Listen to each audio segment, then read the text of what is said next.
श्री गणेशाय नमः. आपट्याचे पान आणि दसरा म्हणजेच सोनं.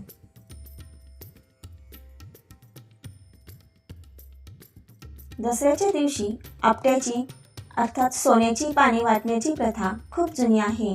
यामागे पौराणिक आणि सांस्कृतिक दोन्ही कारणे आहेत. आपट्याचे पान आणि दसरा यांचा संबंध पुढीलप्रमाणे. 1. सोन्याचे प्रतीक. आपट्याचे पान हे सोन्याचे प्रतीक मानले जाते.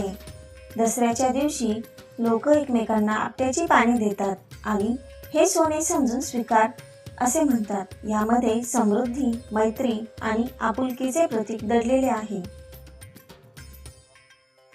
2. सत्ययुगातील कथा.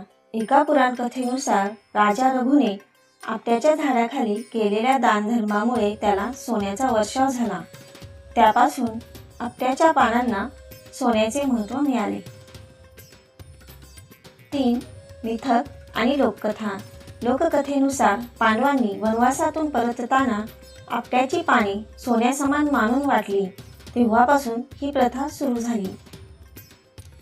4. शुभ आणि ऐक्याचे प्रतीक. दसरा हा विजयाचा उत्सव मानला जातो. त्या दिवशी आपट्याची पाने देऊन परस्परांमध्ये सौहार्द, प्रेम आणि शुभेच्छा व्यक्त केल्या जातात. थोडक्यात आपट्याचे पान हे सोन्याचे प्रतीक आहे आणि दसऱ्याच्या दिवशी ते वाटण्याची प्रथा लोकांमधील ऐक्य, समृद्धी व शुभेच्छांचे द्योतक आहे.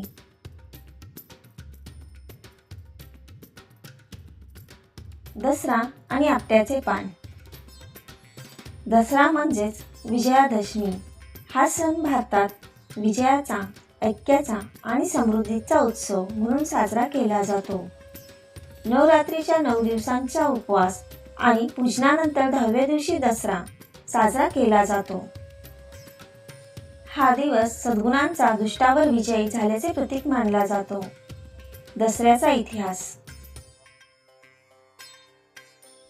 रामायणानुसार भगवान श्रीरामाने याच दिवशी रावणाचा पराभव करून माता सीतेची सुटका केली.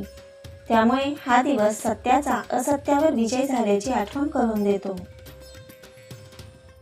महाभारतात पांडवांनी वनवासानंतर आपली अस्त्रे पुन्हा मिळवली. तो दिवस दसरा मानला जातो. आपट्याचे पानाचे महत्त्व पुढीलप्रमाणे. दसऱ्याला सोने वाटण्याची परंपरा आहे. मात्र खरे सोने प्रत्येकाला वाटणे शक्य नसल्याने लोकांनी आपट्याच्या झाडाची पाने सोन्याचे प्रतीक म्हणून मानली.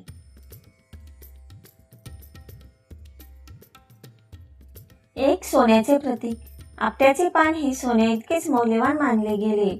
दसऱ्याच्या दिवशी लोक एकमेकांना आपट्याची पाने देतात आणि म्हणतात, हे सोने समजून स्वीकार.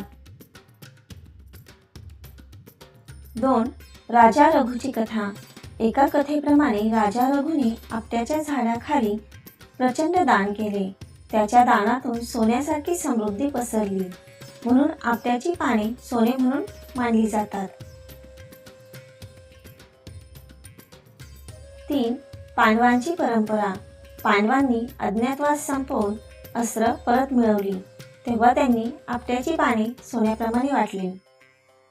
4. शुभेच्छा आणि ऐक्य.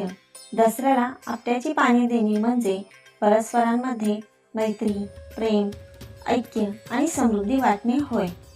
दसरा आणि समाज.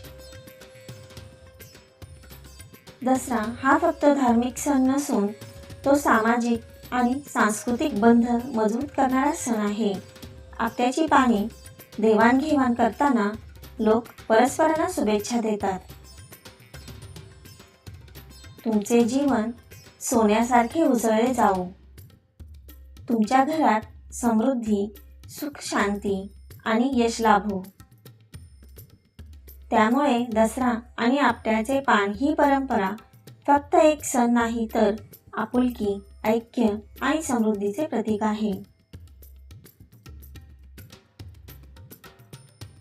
धन्यवाद.